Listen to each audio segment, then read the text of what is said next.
Hello everyone, welcome to Objective Adda. Objective Adda के नए video में आपका स्वागत है। तो आज हम डिस्कस करेंगे 17 नवंबर का जो आज एग्ज़ाम हुआ है उसके फर्स्ट शिफ्ट और सेकंड शिफ्ट के जितने भी जीके के रिलेटेड जितने भी क्वेश्चन हमारे पास में अवेलेबल थे सारे के सारे हम क्वेश्चन डिस्कस करने वाले हैं। वीडियो शुरू करने से पहले मैं एक चीज़ आपको और बता देता हूँ, जितने भी क्वेश्चन है 100% रियल क्वेश्चन है। जैसे हमारे पास में स्टूडेंट ने भेजे हैं वैसे के वैसे ही हमने आपको प्रोवाइड करवा दिए। तो हमारी तरफ से क्वेश्चन में कुछ भी एडिटिंग नहीं की गई है। जो भी क्वेश्चन आपके एग्जाम पेपर में पूछे गए थे वही के वही हमने आपको यहाँ पे हम करवा रहे हैं। और साथ में सबसे इंपॉर्टेंट है कि एक्स्ट्रा फैक्ट भी करवा रहे हैं जो आपके आगे आने वाले एग्जाम के लिए बहुत ही ज़्यादा इंपॉर्टेंट है। तो वीडियो को बस आप लास्ट तक देखना, हर एक क्वेश्चन आपके लिए बहुत ज़्यादा इंपॉर्टेंट हो जाता है। तो चलो शुरू कर लेते हैं। आज का जो पहला क्वेश्चन रहेगा, अगर अपन बात करें तो पहला आज का क्वेश्चन है कि भारतनाट्यम के जनक कौन है, या फिर ये क्वेश्चन इस टाइप में पूछा गया था कि किस राज्य में किया जाता है। क्योंकि कुछ स्टूडेंट ने भेजा था, वो भेजा था कि भारतनाट्यम किस राज्य में किया जाता है, और एक दो स्टूडेंट ने भेजा था कि भारतनाट्यम के जनक कौन है। तो आपको याद रखना है भारतनाट्यम कहाँ पर किया जाता है, तमिलनाडु राज्य के अंदर भारतनाट्यम किया जाता है। ऐसे अगला जो क्वेश्चन पूछा गया था वो क्वेश्चन था कि गोदावरी नदी की सहायक नदी कौन सी है। तो आपको क्या क्या आ जाएगा, अब इनमें से ऑप्शन कौन सा था देखो वो तो वहाँ पे डिपेंड करता है। किसी भी स्टूडेंट को इतना ज़्यादा याद नहीं रहता कि वो आपको ऑप्शन भी बता दे। अगर आप भी खुद एग्जाम दे के आओगे तब आपको पता चल जाएगा कि थोड़ा सा ऐसे नहीं होता कि सारे के सारे याद रख पाना ईजी नहीं होता है। तो इसके आपको जो गोदावरी नदी की सहायक नदियों की बात करें तो पेगंगा नदी है, प्राणहिता है, इंद्रावती है, मंजीरा है, सबरी है। तो जो भी इनमें से आपके ऑप्शन था वो आपको टिक करना था। बाकी आपको यहाँ पे ये समझ में आ गया जिनका भी आगे एग्जाम है वो सहायक नदियाँ पूछी जा रही है। वैसे कल जो एग्जाम हुआ था उसमें भी एक सहायक नदी से रिलेटेड क्वेश्चन था, और आज जो एग्जाम हुआ है उसमें भी सहायक नदी से रिलेटेड क्वेश्चन पूछा गया है। अगला जो क्वेश्चन था वो क्वेश्चन है कि टू लाइव्स ए मेमो के पुस्तक के लेखक बताने। आपको इस पुस्तक के लेखक कौन है, तो पुस्तक के लेखक कौन है, विक्रम सेठ है पुस्तक के लेखक। और देखो जितने भी पुस्तकें आई हुई है पुराने एग्जाम में पूछी हुई है उससे रिलेटेड भी हमने ऑलरेडी आपको पहले वीडियो भी प्रोवाइड करवा दिए। तो अभी तक आपने वो नहीं देखे तो वो भी आप प्लेलिस्ट में जाकर जरूर देख लेना। अगला जो क्वेश्चन है मोस्ट इंपॉर्टेंट और बहुत ही शानदार क्वेश्चन पूछा गया था कि राजीव गांधी खेल रत्न अवार्ड का नया नाम। जब ये हमने क्वेश्चन भी आपको करवाया था करंट अफेयर में तभी हमने कहा था कि ये क्वेश्चन आपके 100% पूछा जाएगा, और आपने देख लो पूछ लिया गया है। मेजर ध्यानचंद खेल रत्न पुरस्कार हो गया नया नाम। अब जो इससे रिलेटेड जो आपके बात करें कि आपके आगे आने वाले एग्जाम में क्या क्या पूछा जा सकता है, तो आपको याद रखना है एक तो इसकी स्थापना पूछी जा सकती है जो राजीव गांधी खेल रत्न पुरस्कार है, या फिर आपको पूछे मेजर ध्यानचंद, इन दोनों में से जो भी नाम देके पूछे इसकी स्थापना कब हुई थी, 1991-92 में हुई थी। ये नाम किसने चेंज किया था, नरेंद्र मोदी ने। चलो वो तो आपको पता ही होगा। और ये एक चीज़ जरूर ध्यान रखना है कि सर्वोच्च खेल सम्मान है, तो ये ऐसे भी पूछा जा सकता है कि सबसे बड़ा खेल सम्मान कौन सा है, तो मेजर ध्यानचंद खेल रत्न पुरस्कार सबसे बड़ा है। किसके द्वारा दिया जाता है, राष्ट्रपति द्वारा दिया जाता है। इसके अंदर अगर आपको पूछे कि कितनी राशि मिलती है तो आपको याद रखना है 25 लाख रुपए की राशि मिलती है। प्रथम विजेता कौन थे, तो विश्वनाथन आनंद थे, वो प्रथम विजेता थे। और सबसे इंपॉर्टेंट जो आगे आने वाले एग्जाम में किसी ना किसी एग्जाम में जरूर पूछा जाएगा वो ये क्वेश्चन रहेगा आपके कि राष्ट्रीय खेल दिवस कब मनाया जाता है। तो आपको याद रखना है 29 अगस्त को मनाया जाता है राष्ट्रीय खेल दिवस। अब चलो बात कर लेते हैं कुछ और जो क्वेश्चन भेजे हैं स्टूडेंट ने वो। अब उससे पहले एक चीज़ आप जरूर ध्यान रख लेना, जैसे राजीव गांधी जो खेल रत्न पुरस्कार 2021 में जो दिए गए हैं किस किस को दिए गए हैं, ये सारे के सारे नाम याद रखने हैं आपको। यहाँ से किस किस टाइप के आगे देख लेना आपके क्वेश्चन बन जाएंगे। जैसे आपसे पूछेगी कि किसको दिया गया, तो नीरज चोपड़ा को दिया गया। कौन से खेल से संबंधित है, तो भाला फेंक से संबंधित है। इसे रवि दहिया को दिया गया, कुश्ती से संबंधित है। PR श्रीजेश को दिया गया, ये हॉकी से संबंधित है। लवलीना बोरगोन को दिया गया, मुक्केबाजी से संबंधित है। सुनील छेत्री को दिया गया, फुटबॉल से संबंधित है। मिताली राज को मिला और ये क्रिकेट से संबंधित है। अब ऐसे अगर आप देख सकते हो जितने भी हमने खिलाड़ियों के इधर नाम लिखे हैं ये सब के सब पैरा ओलंपिक में खेलने वाले खिलाड़ी है, तो ये जरूर आपको पता होना चाहिए। जैसे प्रमोद भगत का संबंध किस खेल से, बैडमिंटन से। सुमित अंतल एथलेटिक्स, अवनी लखेरा निशानेबाज, कृष्ण नागर बैडमिंटन, और मनीष नरवाल इनका निशानेबाज से संबंध है। तो इन सभी को है वो आपको ये राजीव गांधी खेल रत्न पुरस्कार कह सकते हो आप, या फिर मेजर ध्यानचंद जो खेल रत्न पुरस्कार है वो मिला था। तो ये सारे के सारे आपको नाम पता होने चाहिए क्योंकि आगे आने वाले एग्जाम में इससे रिलेटेड भी जरूर क्वेश्चन पूछे जाएंगे। अब चलो बात कर लेते हैं अगले क्वेश्चन की। अगला क्वेश्चन है कि चंद्रशेखर आजाद ने खुद को गोली मारी। ये क्वेश्चन भी बहुत अच्छा क्वेश्चन है और अच्छे खासे लेवल का क्वेश्चन है ये। तो कब मारी थी क्वेश्चन के अंदर, तो ये पूछा गया था कि गोली कहाँ पे मारी, तो उसके अंदर ऑप्शन में था कि इलाहाबाद। तो आपको क्या टिक करके आना था कि इलाहाबाद के अंदर मार रही थी। वैसे आपको पता होना चाहिए कि प्रयागराज भी आगे आने वाले क्वेश्चन में नाम आ सकता है। कौन से पार्क में, अल्फ्रेड पार्क में, और कब मारी ये क्वेश्चन भी आगे जाके पूछा जा सकता है आपसे। तो आपको याद रखना है 27 फरवरी 1931 को ये चंद्रशेखर आजाद ने खुद को गोली मारी थी। चलो अगले क्वेश्चन की बात करें। अगला जो क्वेश्चन था आपके लिए वो था कि 2019-20 में कुल कितने पद्म पुरस्कार दिए गए। यहाँ पे सबसे इंपॉर्टेंट ज्ञान देना, जो आपसे क्वेश्चन पूछा गया था, ये नहीं पूछा गया था कि 2021 में किन को दिया गया, यहाँ पे पूछा गया 2019-20 में। तो हमने आपके लिए ये काम किया है कि तीनों ही आपको साथ ही प्रोवाइड करवा दिए। जैसे 2019 में 112 लोगों को दिए गए थे, जिसमें पद्म विभूषण 4 को थे, पद्म भूषण 14 लोगों को दिए गए और पद्म श्री 94 को दिया गया था। 2020 में अगर आपसे पूछ ले तो पद्म विभूषण 7 को, पद्म भूषण 16 को और पद्म श्री 118 को दिए गए थे। अब 2021 के अंदर बात करें तो 119 लोगों को दिए गए, जिसमें पद्म विभूषण 7 को दिए गए, पद्म भूषण 10 को दिया गया और पद्म श्री है वो 102 को दिया गया। यहाँ पे जो आपके पद्म पुरस्कार है, इससे रिलेटेड जो 2021 में जिनको भी ये जो 119 को नाम दिए गए हैं, इनमें से जो भी आपके मोस्ट इंपॉर्टेंट क्वेश्चन बन सकते थे, उसके रिलेटेड हमने आपके लिए एक अलग से भी वीडियो बना दिया है, तो वो वीडियो भी आप जरूर देख लेना। चलो अगला क्वेश्चन देख लेते हैं। अगला जो क्वेश्चन पूछा गया था वो पूछा गया था साल्ट कार्यक्रम का संबंध कौन से राज्य से। तो आपको याद रखना आंध्र प्रदेश से। अब अगर आपसे आगे जाके पूछा जाएगा तो साल्ट की फुल फॉर्म पूछी जा सकती है, तो आपको याद रखना है सपोर्टिंग आंध्राज लर्निंग ट्रांसफॉर्मेशन, ये साल्ट की फुल फॉर्म होती है। अब एक जो पूछा गया था वो लास्ट बार भी कल भी पूछा गया था, एक जो फुल फॉर्म पूछी गई थी वो पूछी गई थी CNG की, आज पूछी गई है कंप्रेस्ड नेचुरल गैस। तो अब जब CNG पूछी जा गई है तो आगे आपके जाकर कौन सी पूछी जा सकती है, LPG पूछी जा सकती है। तो आपको याद रखना है लिक्विफाइड पेट्रोलियम गैस होती है, वो LPG की फुल फॉर्म है। ऐसे ही चलो अगले क्वेश्चन की बात करें। अगला जो क्वेश्चन है ये क्वेश्चन ढंग से नहीं आया था। ये क्वेश्चन है कि चंद्रमा के कौन को, या तो ये पूछा गया था कि चंद्रयान 2 ने चंद्रमा के कितने चक्कर लगा लिए गए, या फिर ये कोई पुराना जो या फिर उपग्रह का नाम दे के पूछा उसने कितने चक्कर लगाए। तो अगर किसी ने आज एग्जाम दिया था तो आप ये जरूर कंप्लीट, अगर आपको ये क्वेश्चन याद हो तो आप कमेंट बॉक्स में लिख के जरूर बताना कि एक कंप्लीट क्वेश्चन क्या था। अगला जो क्वेश्चन था हिंदी के अंदर क्वेश्चन पूछा गया था कि 10 सिर वाला है उसको क्या कहा जाएगा। तो आपको सभी को पता होगा दशानन कहा जाएगा। हिंदी देखो इतनी ज़्यादा लेवल भी नहीं आ रही, इजी भी नहीं आ रही। जैसे लास्ट टाइम हुआ था एग्जाम, उसमें हिंदी बहुत ज़्यादा इजी पूछी गई थी, अब की बार इतनी इजी भी नहीं आ रही और हार्ड भी नहीं आ रही। और अनासक्त का विलोम शब्द पूछा गया तो सभी को पता होगा आसक्त हो जाएगा अनासक्त का विलोम शब्द। अब चलो बात करें आगे क्वेश्चन पूछा गया था कि कांटों पर लेटना मुहावरे का अर्थ क्या होता है। तो बेचैन होना है वो कांटे पर लेटना मुहावरे का अर्थ होता है।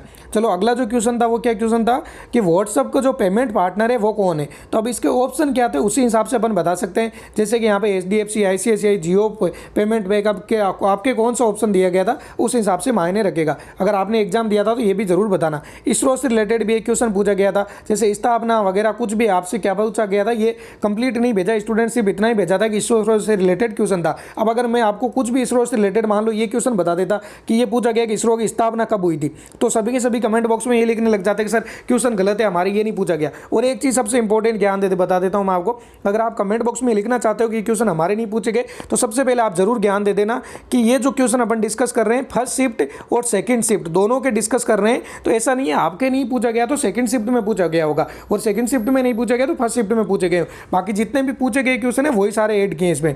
अनुच्छेद 32 का संबंध पूछा गया था, तो संवैधानिक उपचारों का अधिकार है वो अनुच्छेद 32 हो गया उससे रिलेटेड। अगला पूछा गया निर्वाचन आयोग का मुख्यालय कहाँ पे, तो नई दिल्ली के अंदर है निर्वाचन आयोग का मुख्यालय। अगले क्वेश्चन की बात करें तो ये क्वेश्चन पूछा गया था कि बांग्लादेश पाकिस्तान से आज़ाद कब हुआ था। तो ये तो चलो आपको 1971 उसके अंदर ऑप्शन था, तो मोस्टली सभी करके आगे होंगे। अगर डेट भी अगर आगे कभी पूछ ले तो आपको याद रखना है कब हुआ था आज़ाद, तो 26 मार्च को आज़ाद हुआ था बांग्लादेश पाकिस्तान से। अब जो इससे रिलेटेड आपसे क्वेश्चन पूछा जा सकता है वो है शेख मुजीबुर रहमान, वो इनका बांग्लादेश के आज़ादी से संबंध हो गया। और इनकी उपाधि की अगर आपसे पूछ ले आगे जाके तो बंगबंधु उपाधि, ये भी जरूर याद रखना। स्टूडेंट एग्जाम देने वाले हैं आप सभी के लिए एक नॉर्मल में छोटा सा क्वेश्चन पूछता हूँ, शेख मुजीबुर रहमान को भारत की तरफ से एक अवार्ड दिया गया है। आप कमेंट बॉक्स में लिख के बस इतना जरूर बता देना कि शेख मुजीबुर रहमान को कौन सा अवार्ड दिया गया है। अगला जो क्वेश्चन एक पूछा गया था वो क्वेश्चन था बैंक रेट से संबंधित। जैसे अब इसके अंदर आपके रेपो रेट भी पूछा जा सकता है, रिवर्स रेपो रेट भी पूछा जा सकता है, और जो भी आपकी बैंक की जितनी भी रेट होती है वो सारी की सारी रेट पूछी गई थी। अब इनमें से कौन सी रेट पूछी गई थी ये क्लियर नहीं भेजा है, बाकी एक आपके बैंक रेट से रिलेटेड भी क्वेश्चन पूछा गया था।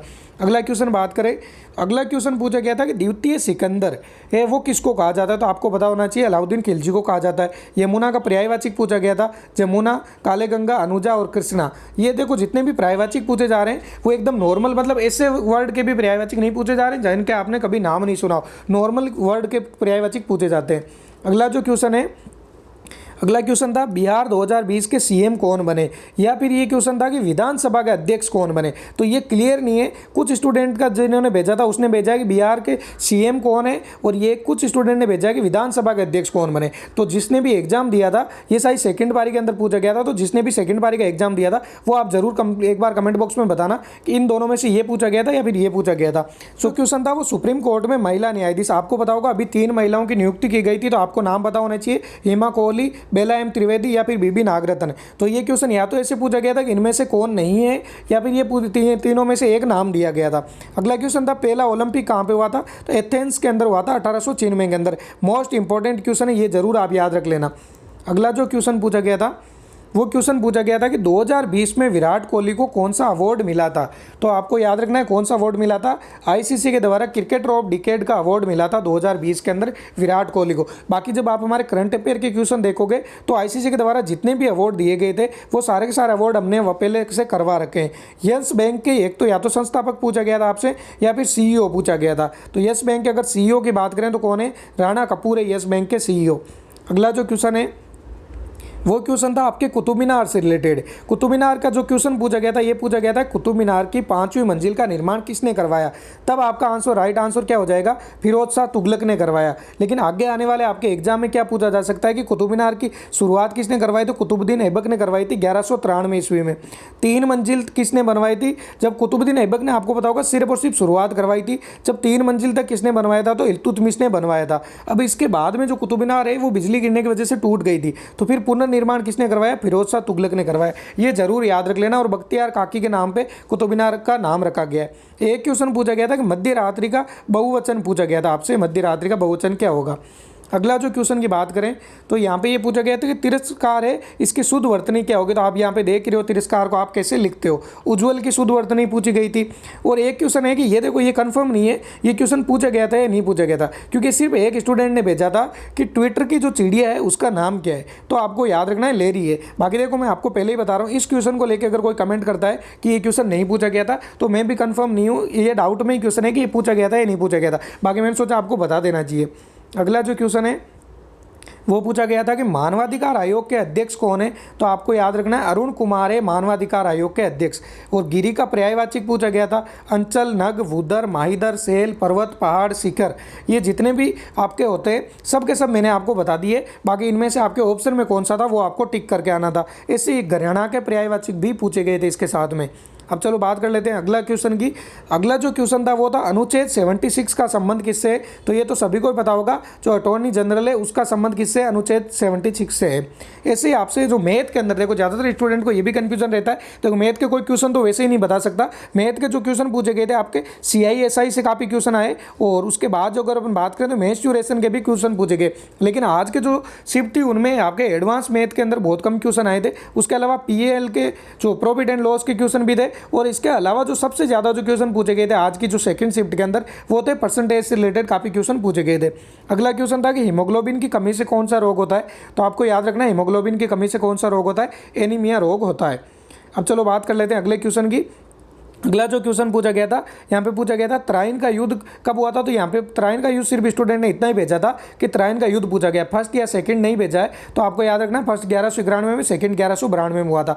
अब एक चीज़ आपको देखो मैं और बता देता हूँ, अभी तक आपने हमारे चैनल को सब्सक्राइब नहीं किया तो चैनल को जरूर सब्सक्राइब कर लीजिए, क्योंकि आपको SSC GD से रिलेटेड हम रिव्यू भी आपको हमेशा प्रोवाइड करवाएंगे। इसके साथ साथ में हमने स्टडी मटेरियल भी खूब सारा अवेलेबल करवा रखा है। और इसके अलावा सबसे इंपॉर्टेंट है हमने SSC GD के लिए आपके जो टेलीग्राम पे एक अलग से ग्रुप बना रखा है, तो अभी तक आपने उसको ज्वाइन नहीं किया तो उसको जरूर ज्वाइन कर लीजिए। उसका लिंक भी आपको वीडियो के डिस्क्रिप्शन बॉक्स में मिल जाएगा। और अगला क्वेश्चन था वन नेशन। ये देखो ये क्वेश्चन आप थोड़ा सा एक बार कमेंट बॉक्स में जरूर बताना जिसने एग्जाम दिया था। ये तो या तो ये पूछा गया कि one nation one ration card योजना, या फिर आपको पता होगा वन नेशन वन ग्रिड वाली जो अभी योजना थी उससे। तो कुल मिला के एक क्वेश्चन जो था आपके योजना से रिलेटेड क्वेश्चन था।